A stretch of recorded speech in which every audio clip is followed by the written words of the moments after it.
Very good morning all. I am Pinky Malik, lecturing economics. आज के इस लेक्चर में हम क्लास 10th का जो चैप्टर फर्स्ट है इकोनॉमिक्स का विकास, उसके क्वेश्चन आंसर को करेंगे।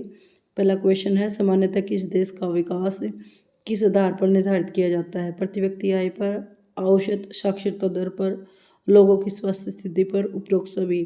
तो किसी भी देश का जो विकास है वो तीनों चीज़ों पर डिपेंड करता है, प्रति व्यक्ति आय पर भी, औसत साक्षरता दर पर भी और लोगों के स्वास्थ्य पर भी। तो जो आंसर होगा वो डी होगा।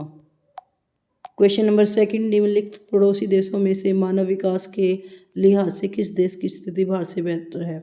यानी कि अगर हम विकास की बात करें, एसडीआई की बात करें, ह्यूमन डेवलपमेंट इंडेक्स की, तो किस देश की जो स्थिति है वो भारत से बढ़िया है? ऑप्शन है बांग्लादेश, श्रीलंका, नेपाल और पाकिस्तान। तो जो श्रीलंका है उसका एसडीआई यानी कि ह्यूमन डेवलपमेंट इंडेक्स है वो बढ़िया है भारत से, तो जो श्रीलंका है उसकी स्थिति ज़्यादा अच्छी है, तो आंसर होगा बी।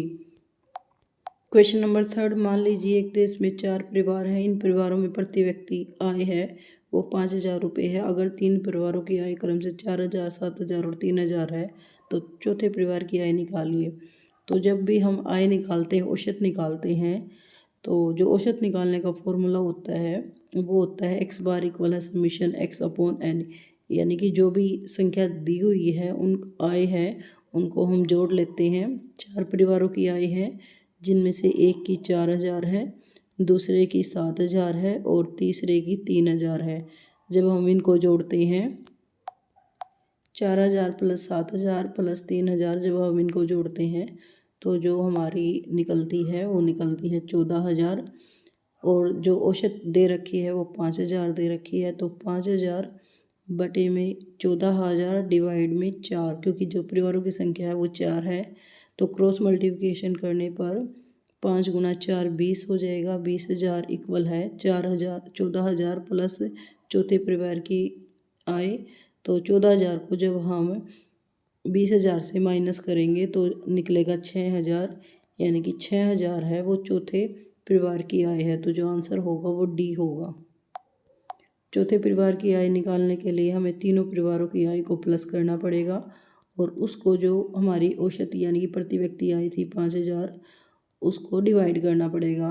औसत आय जो प्रति व्यक्ति आय निकालने का फॉर्मूला था वो चारों परिवारों की आय, ए की, बी की, सी की प्लस चौथे परिवार की डिवाइड में, क्योंकि 4 परिवार हैं तो वो बराबर होना चाहिए 5,000 के। और जब हम 5 को 4 से गुना करेंगे तो 20,000 आएगा।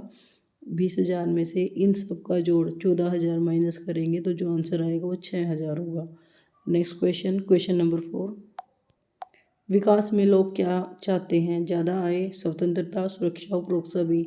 तो विकास से अभिप्राय वो सारी सुविधाएं हैं जिन्हें व्यक्ति प्राप्त करना चाहता है, तो लोग ज़्यादा आय प्राप्त करना चाहते हैं, स्वतंत्रता भी और सुरक्षा की भावना भी होनी चाहिए, तो जो आंसर होगा वो डी होगा, उपरोक्त सभी। क्वेश्चन नंबर 5, कुल आय, कुल राष्ट्रीय आय तथा डैश के भागफल को प्रति व्यक्ति आय कहते हैं। तो जो प्रति व्यक्ति आय होती है वो किसी देश की जो कुल जनसंख्या होती है उसको अगर हम उसकी राष्ट्रीय आय में डिवाइड कर दें, यानी कि एक देश की जो राष्ट्रीय आय है उसको हम कुल जनसंख्या से भाग कर दें तो प्रति व्यक्ति आय निकलती है, तो जो आंसर होगा वो होगा कुल जनसंख्या। क्वेश्चन नंबर 6, निम्नलिखित में से कौन सा सतत विकास का उद्देश्य है? प्रदूषण में कमी, प्रति व्यक्ति आय में वृद्धि, प्राकृतिक संसाधनों का संरक्षण, उपरोक्त सभी। तो लगातार जो विकास है, सतत विकास यानी कि धारणीय विकास है, वो तभी प्राप्त किया जा सकता है जब हमारे पास इतने साधन हो और जिससे हम भावी पीढ़ी का भी विकास कर सकें, भावी पीढ़ी के पास भी कुछ ना कुछ साधन हो, और वो पॉसिबल तब है जब प्रदूषण में कमी हो और हमारी प्रति व्यक्ति आय में वृद्धि हो और संसाधनों का भी, जो प्राकृतिक संसाधन है उनका भी संरक्षण किया जाए ताकि भावी पीढ़ी भी अपना विकास कर सके। तो तीनों जो आंसर होंगे वो सही होंगे, यानी कि उपरोक्त सभी। क्वेश्चन नंबर 7, विश्व बैंक विकास के लिए देशों का वर्गीकरण करने के लिए किस मापदंड को अपनाता है? यानी कि जो वर्ल्ड बैंक है उसके हिसाब से जो विकास है उसका क्या पैरामीटर है, क्या मापदंड है? तो जो वर्ल्ड बैंक है वो प्रति व्यक्ति आय को मापता है, उसको विकास के रूप में देखता है, तो जो आंसर होगा वो ए होगा। क्वेश्चन नंबर 8, वर्ष 2018 में किस राज्य में शिशु मृत्यु दर सबसे कम थी? तो 2018 में सबसे कम मृत्यु दर थी, शिशु मृत्यु दर कम थी, वो केरल में थी। क्वेश्चन नंबर 9, वर्ष 2017-18 के अनुसार निम्नलिखित में से किस राज्य में साक्षरता दर सबसे कम थी? पंजाब, केरल, बिहार, उपरोक्त सभी। तो जो सबसे कम साक्षरता दर थी वो बिहार की थी, तो जो आंसर होगा वो सी होगा। क्वेश्चन नंबर 10, मानव विकास रिपोर्ट 2020 के अनुसार निम्नलिखित में से किस देश का मानव विकास सूचकांक सबसे ऊपर था? अभी हमने सेकंड क्वेश्चन में भी किया था, जो श्रीलंका है उसका मानव सूचकांक भारत से ज़्यादा था। तो क्वेश्चन नंबर 11, मानव विकास रिपोर्ट 2020 के अनुसार निम्नलिखित में से किस देश का मानव विकास सूचकांक सबसे कम है? श्रीलंका, भारत, म्यांमार या नेपाल। तो जो आंसर है वो डी है, नेपाल। नेपाल का जो SDI है, वुमेन डेवलपमेंट इंडेक्स है, वो सबसे कम था। क्वेश्चन नंबर 12, वर्ष 2018 में भारत का मानव विकास सूचकांक कितना था?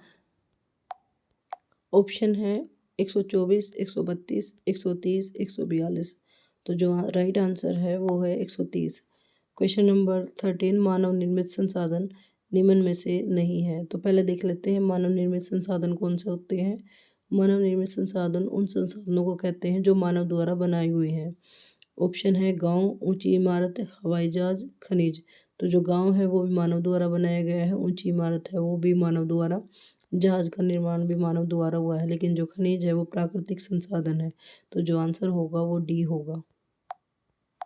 क्वेश्चन नंबर 14, मानव विकास सूचकांक में निम्नलिखित में से किसकी गणना की जाती है? प्रति व्यक्ति आय की, जीवन प्रत्याशा दर की, साक्षरता दर की, उपरोक्त सभी। तो मानव विकास सूचकांक में इन तीनों को शामिल किया जाता है, तो जो आंसर होगा वो डी होगा। क्वेश्चन नंबर 15, आज से कितने वर्षों के बाद ऊर्जा संसाधनों का संकट खड़ा हो जाएगा? 5 वर्ष, 10 वर्ष, 50 वर्ष या 100 वर्ष। तो अनुमान है कि 50 वर्ष के बाद ऊर्जा संसाधनों का संकट खड़ा हो जाएगा। क्वेश्चन नंबर 16, सन 2011 की जनगणना के अनुसार भारत में कुल साक्षरता प्रतिशत कितना है? तो 2011 की गणना के हिसाब से भारत में जो कुल साक्षरता प्रतिशत दर है वो 74.04 है। तो जो आंसर होगा वो बी होगा। क्वेश्चन नंबर 17, सन 2011 की जनगणना के अनुसार पुरुष साक्षरता प्रतिशत कितनी है? तो पुरुषों की जो साक्षरता दर है वो भारत की कुल साक्षरता दर से अधिक है, वो है 84.1.4, 84.14, सॉरी 82.14। क्वेश्चन नंबर 18, सन 2011 की जनगणना के अनुसार महिला साक्षरता प्रतिशत कितनी है? तो 2011 के अनुसार जो महिलाओं की साक्षरता दर है वो पुरुषों के कंपैरिजन में काफ़ी कम है, वो है 65.46। आज के लिए इतना ही, धन्यवाद।